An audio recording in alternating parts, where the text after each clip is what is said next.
I'm David Bieloh, professor. I teach graphic design at Central Washington University in the United States. I've been asked by my friend Erwan Harnoko if I would like to talk about some of the work from his experimental typography class, so that's why I'm here. This class was taught by Erwan Harnoko and Nur Wirama. I hope I got your name right. I'm at the Pradita University in Indonesia. So Erwan sent me a folder full of all the work from the class and asked if I would select 3 pieces to talk about. So I've got 3 students chosen here. It was very difficult for me to narrow this down to 3. I think all the work was really good, compelling, fun. So I tried to pick out 3 that I think I could talk about for everyone to learn something from. So the 3 students I've got here, again, I hope I get your names right. Fakri Farizi, Karenina Tiffany, Phoebe Priska Dewey. So before I get there, and I've got their work I'm going to show here in a little bit, I kind of wanted to mention a few things about experimental typography before we start. Because I've taught this class before many times in the past, or I've incorporated it into my regular typography class. So regardless of where you are, if you take a typography class, they're often pretty similar because typography is loaded with rules and structure and the anatomy of type and grid systems and classifications of type and learning about letter forms. I mean, there's a lot of that. And so sometimes I'll fold in a section on experimental typography, if nothing else, just to give the students a chance to play. But the important thing to remember here is it didn't start that way. It's easy to play around with letter forms and to create these compositions with type. But I want to kind of take you all back a little bit before I get to the work here, just to give you a little bit of an overview. So what is this? It's certainly nothing new, this idea of being expressive or experimental with type or letters. And here we've got Marinetti, Italian from the Futurist movement, early 1900s. And the first point I want to make is, they weren't just playing with type just for the sake of scrambling it around in the composition. This was done as a reaction to something. They were as a rejection of the past. Really the sign of the times during this time period. I mean, this work was supposed to be this celebration of, we were coming out of the Industrial Revolution, we're in the middle of it. It's a celebration of industry and speed and machinery, youth, violence. They were trying to shock the world with these arrangements. So it wasn't just playing, they weren't mimicking anybody else. It was this reaction to or this response, and really supposed to be a reflection of the sign of the times or the zeitgeist during that time. So this is 1919, and we can jump forward here to Van Doesburg. He was actually more associated with the De Stijl movement, like Mondrian, but some of his work crossed back kind of into the Dada period. And you might be familiar with the Dada movement. It came right after World War I. So this work that we were seeing from these people, it was this reaction to the horrors and the folly of war. The work really was supposed to be more nonsensical and satirical, and they rejected things like logic and reason. It was very much kind of a statement against capitalist society. So again, kind of coming back to my point that it wasn't just typographic play, but there was a context underlying why they were doing these things. So that's an important thing, I think, for all students to remember, especially as you sit in front of a computer, because it's really easy just to start grabbing type and making a composition out of it. But I want you all to know that if we trace this back, originally, and I think the way it should be thought of now is, there's a reason that we do these things with type, and the reason these people were doing these things was important. It was a reaction or a response to something that was going on at the time, or had happened previously. So I'm going to jump forward to the 1950s, 60s, and this piece is actually from the 70s. This guy from Switzerland named Wolfgang Weingart. You may not be real familiar with the international typographic style or what was coming out of Switzerland, but it was very much based upon a grid and structure, even more rules. So this guy taught in Basel, He was hired to teach the typography class in Switzerland there. He had a real rebellious nature. It kind of drove him to pursue these more kind of experimental, investigative solutions or approaches with his type. So it was really popular. It caught on with his students. When he was art directing the work, he would walk around the class and look at the students' work and comment on what impression he got from it. And then the students were left to figure out what that meant. So they would go back and make changes and come back, and then he would again respond to what impression the work did for him. So it was almost typography as illustration. But really what Weingart was doing with these kind of expressive experimental things with his type, he was creating his own visual language, really. So Weingart's another one, and he was really instrumental. I think he influenced a generation of designers. One of them was a guy named David Carson. You might be familiar with David Carson. When I was teaching in Seattle in the 1990s, he was wildly popular at that time. I mean, all my students just insisted that they have something in their portfolios that looked like it came from David Carson. And then they got away with it during the 1990s, late 1990s, because it's kind of what people expected to see. And Carson was really became quite famous during that time. He did work for editorial work for like Ray Gun magazine, surfing magazines, and went on to have a lot of huge clients. He had clients like Pepsi and Armani, others. And what he was doing, he absolutely rejected all the rules. He felt like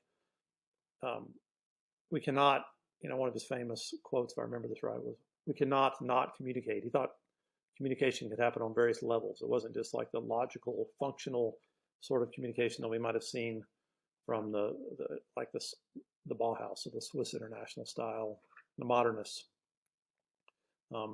So what he was doing was very much a response or reaction against all that, against all those rules. He threw the grid completely out the window. And he would lay out his work, all cut and paste at first, and really explore the composition almost like a painter would with color, shape. So he was an interesting guy. I got to hear him speak, but this is a good example. I'm showing you two of his because I think it really epitomizes what I'm talking about here. I mean, David Carson, in the defense of why he would do things like this, he would say, well, you need to understand your audience, and you need to understand what the message is. If you understand what the audience is, and you really know what it is they're trying to say, that audience will get it. They'll understand. The communication will happen, regardless if it's not real functional or expected, like we would expect to see. So I saw him speak one time. He showed this example. They were waiting it was like an interview with this musician here. This guy, whoever this is, Brian somebody. And he said they waited. They were really looking forward to this interview, and they're reading how the interview went. And when they got it, I forgot what magazine. I guess it was Ray Gun. When they got it back from the writer, he said it was just full of all the same cliches and derivative expected nonsense that often happened when they interviewed musicians. So he thought it was just ridiculous the way the questions and answers went, right? So he was sitting there trying to figure out what font to use for the article, and he got all the way to the end of the list, Zap Dingbats, and he thought, that's appropriate. You can read this whole article and it's just stupid, so why don't we just use Dingbats for all the text? So that gets to exactly what Carson's talking about. He was like, if you read the content and then you try to express it typographically, however that may go, as experimental as you need to be. And this is he actually said, if you had the computer file, you could highlight this text and read it, change it to Helvetica or something, which is pretty funny. So David Carson, he inspired a generation of designers too, and he still works today. He's a friend of mine on LinkedIn, and he still posts these awesome collage pieces that he's doing, and I suppose he's probably doing lots of client work still. Experimental typography, I'm full of all kinds of analogies for this, but these guys were reacting, Carson here was reacting kind of against all the rules and structure that came before him from the modernist movement. And the modernist movement's like a big ship, giant ship going through the ocean. And it'll tip, but it'll always right itself. Always stay afloat, keep moving forward. My second analogy is with experimental type. It's kind of, you familiar with the Tour de France, the bicycle race? Well, the big group of riders is called the peloton. Peloton, a lot of riders, has a lot more power than an individual rider. They can go faster, they can hold faster speed longer because they work as a group. Every once in a while, in some of those stages in that race, a single rider will jump out in the front and try to hold the lead all the way to the finish line. And occasionally they can do it. But oftentimes the peloton will pull them back in, just like the ship. So modernism always has a tendency to right itself and to kind of be very timeless. But these mutations, these people who break away from the group, like David Carson, are the ones that get a lot of notoriety and can achieve a lot of fame. Weingart was one of those.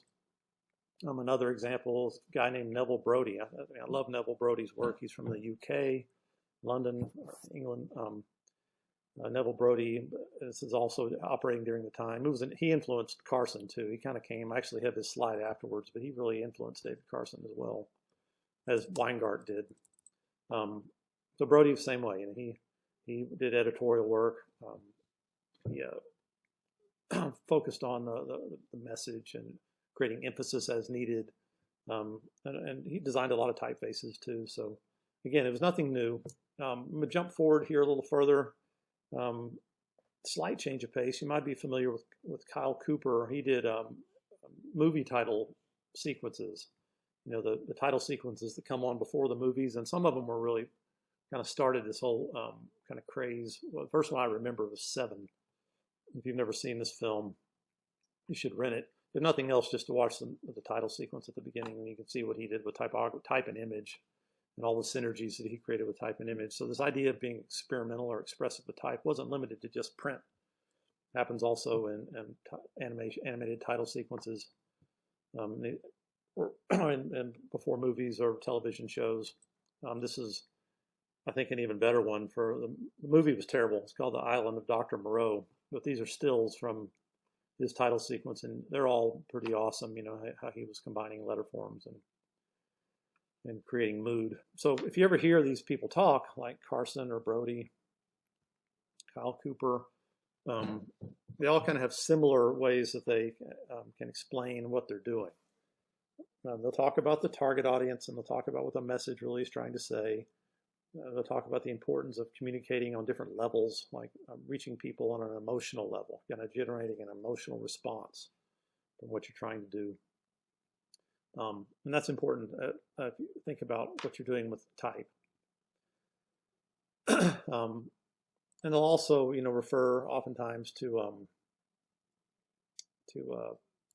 kind of the sign of the times, the zeitgeist of the moment, what's popular during that time period. So a lot of times the work is very timely, not necessarily real timeless.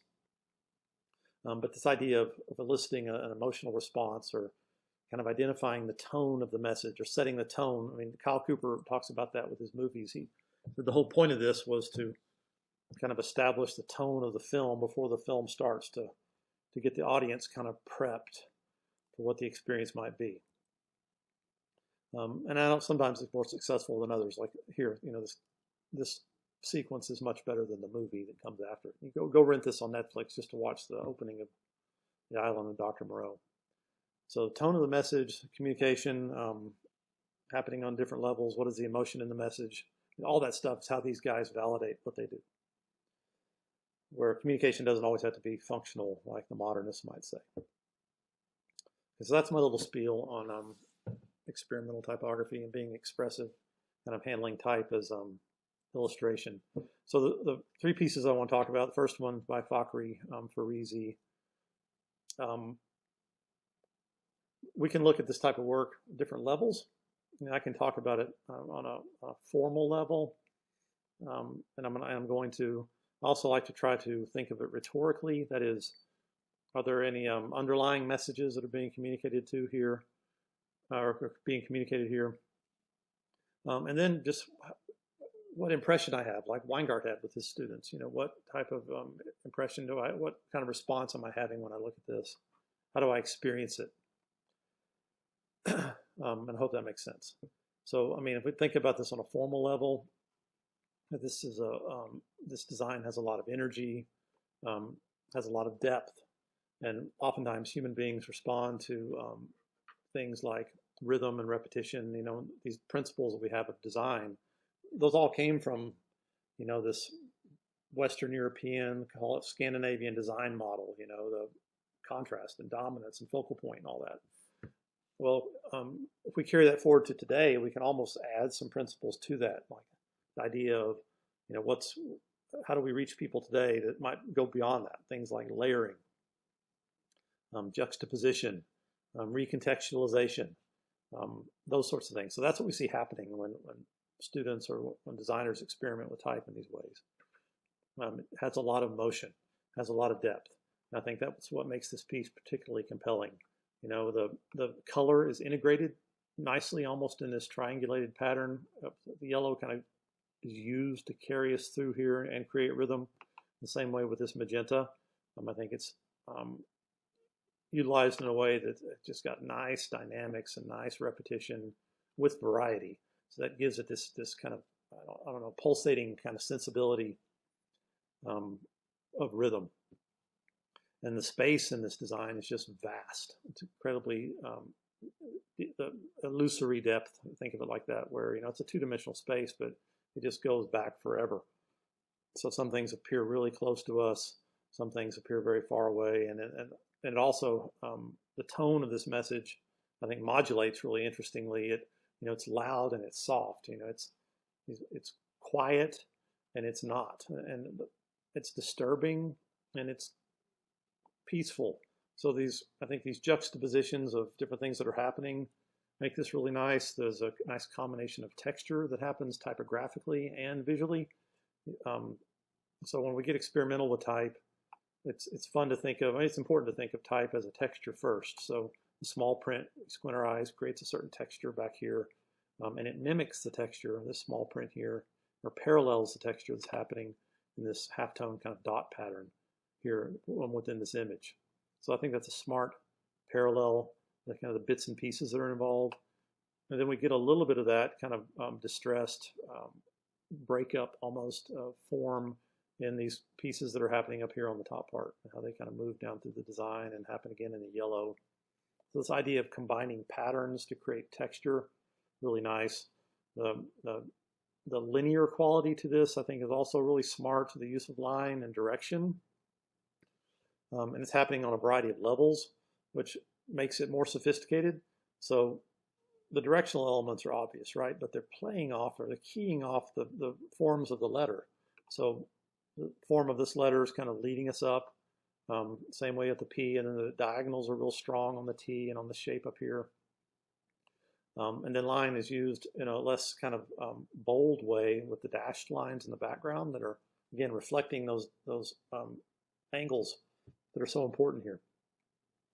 And the text is kind of riding along these angles, and the student left some interesting spaces. Like the space here to the left of this text is the same width as the width of this pink of this T, so that kind of spatial comparison, the parallel that we get, is just, again, I think a smart choice in the composition. It's balanced real nicely asymmetrically also. It's the way this the kind of dynamic tension happens from the asymmetry, I think, is also really smart. The attention to detail with the negative space, and the student let the negative space travel throughout the composition. It kind of comes in and out of the letter forms and in and out of the textures in the background. The lines aren't, this idea of the broken line, again, is repeated. So this repetition of ideas, what makes this just more and more compelling. Sometimes the line is clean, then the line is broken in the dash line, then the line is broken within the color here in this strip, and it's broken with the texture happening on that diagonal. So just a lot of smart choices made here. I can't read it. I don't really care. You know, here, experimental typography, in this sense, is used as illustration. So I would be thinking about this if I was hiring the student to do this work. I want you to read the project or listen to the music or understand the client, what they need, and then interpret it typographically. So I'm kind of assuming this interpretation of whatever the content was is appropriate. I don't know what it is. So I mean, I would be able to say more if I could relate to where you pulled this. I know that you guys taught this class out of the Rob Carter book, and there's that assignment in there, if I remember right, it's called Type S. I taught that assignment too a long time ago, and it really is just this arbitrary combination of forms. And that's okay, but I think as a student, if you're moving forward with this and you want to do more of it, before you even start, you need to understand the content of the information. What is the message? What is trying to be communicated? What is the tone of the message? What's the emotion within the message? Then you as a designer, if you get this opportunity to be this experimental, try to express it typographically, okay? So I think Fakhri did a beautiful job with this. So excellent work. I'm gonna move on to the second one because my video is getting a little long. I apologize. I love this piece by Karenina for a lot of reasons. You know, I think a lot of the reasons are similar to what Fakhri was doing on his.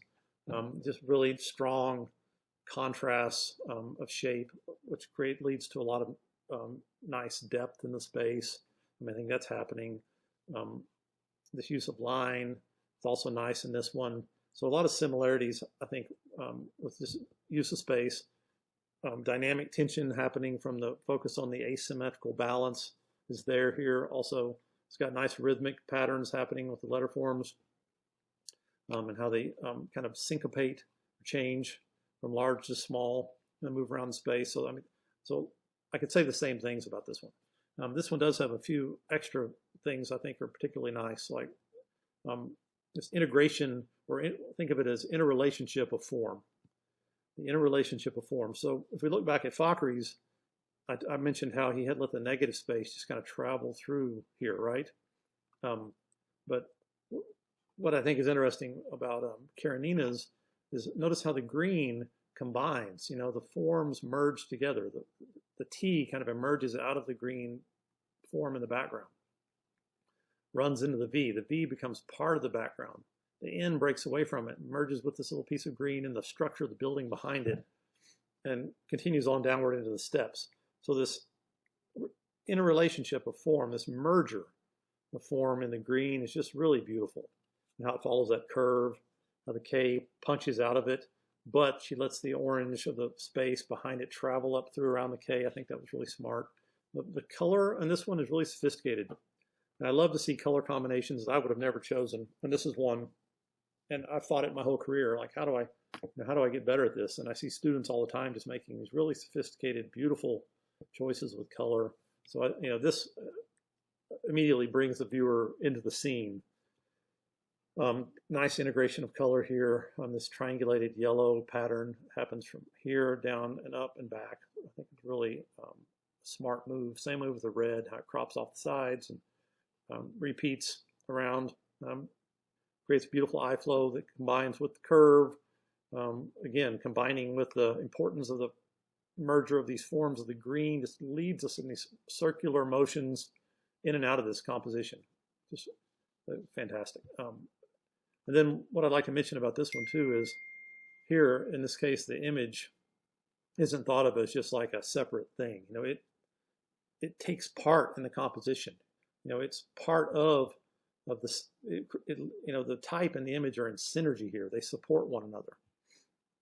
So just the way the staircase here is cropped and how the line, the idea of line leaves the staircase and comes out into the orange, really ties these things together and creates synergy. And then the parallel happening between the line on these steps, the dotted line at the bottom, kind of that's the horizon line of where this all comes together. You know, this whole composition leads and steps us and brings us all down to this K. You know, just in case, the K is kind of the focal point here, really.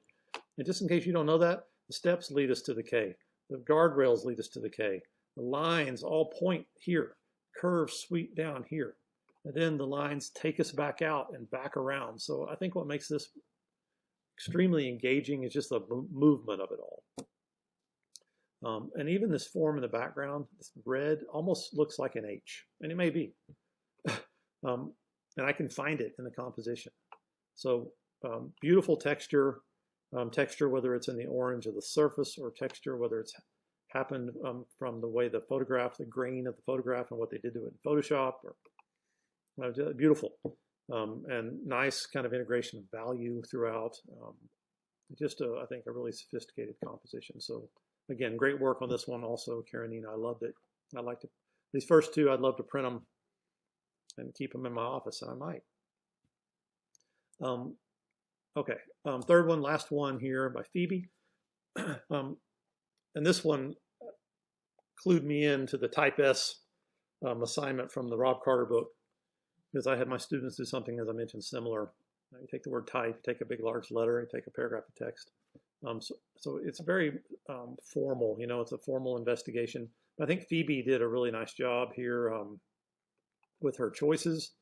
So again, a lot of the similar, I think, attributes of the first two pieces. The design has a lot of energy and a lot of depth.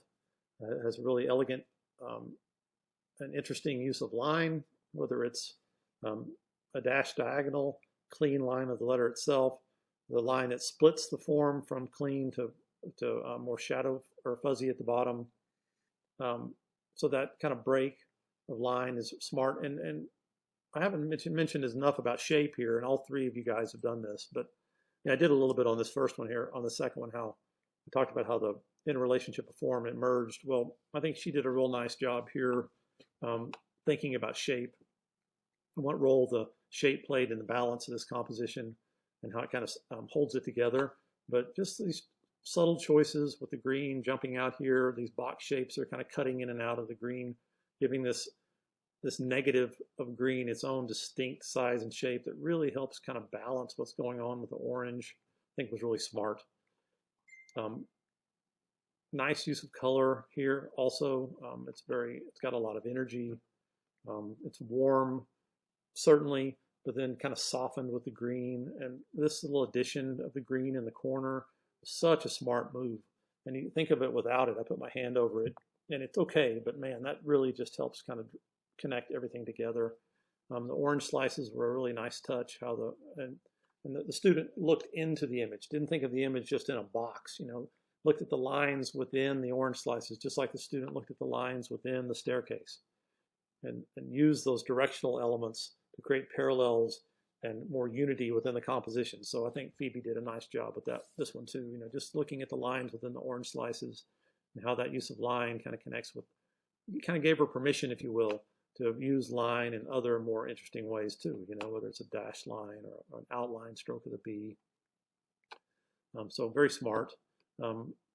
Nice kind of balance. This one has an interesting kind of point and counterpoint happening with the black and the large B and the small type, and how the contrasts are integrated just enough to create this repetition, this variety, this rhythm that leads us down through the composition. So this one has also, you know, nice sense of movement, nice sense of balance, has a strong, I think, well, one thing I haven't mentioned too, this split that happens between the top half and the bottom half is really important.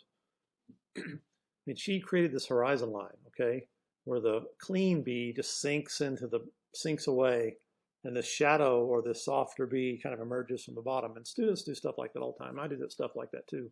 And oftentimes what the challenge is when we create a divide in the design is to try to soften the edge in some way, you know, to create a transition that happens, or some type of element that softens that break.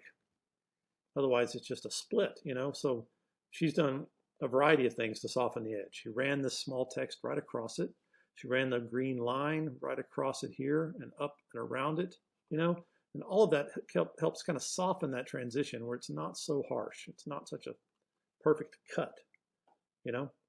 So again, as I mentioned on the first two, it would be interesting to see where this might have emerged from. You know, if you were reading whatever this message was, whatever they were trying to communicate, and how is this a nice interpretation of that? And this may have been just for an exercise, like the Type S exercise. But I want all of you to remember, you're not just playing with type, okay? You're not just sitting at your computer and just playing until you get something that looks good. As a designer, it's so important. There always has to be something behind it. There has to be a concept. You have to be interpreting the information, communicating something about it, how it sounds, what it looks like, how it makes you feel, the tone of the message, all of that. Those are the kind of the tenets of experimental typography. They give you permission to do these things. Because let me tell you, this stuff, being too experimental with your type, will fall in and out of fashion, or it won't go over so well for certain types of projects, you know. I mean, things like logos and package design, we can only go so far depending on the client, depending on the product, depending on the need. So that's what you got to do. You just got to remember, it's not just always play. There has to be an intent. So I will leave you all with this. So we know what these guys like David Carson and Neville Brody and Kyle Cooper have done. We know these earlier examples were responses to what was going on in the world at the time, wherever they were. So my challenge to each of you as students in school today and future designers is, what can you do with this? Is there anything left for you to do different? How can you take what you have seen from the past and what these other designers have done and not just copy it? How can you make it your own? How can you reinterpret this idea of experimental typography, apply it to the world that you live in today? Think about it. You know, we're enduring a global pandemic. We've got all kinds of political upheaval, change in the world. So how can you express what you think about the world and how you see yourself in it and your role in it typographically, knowing what others have done? And surprise us, do something new. Okay, thank you, Erwan. I enjoyed it. I hope you guys all learned something, and I will talk to you again soon. Have a good day, everybody. Stay safe, stay healthy.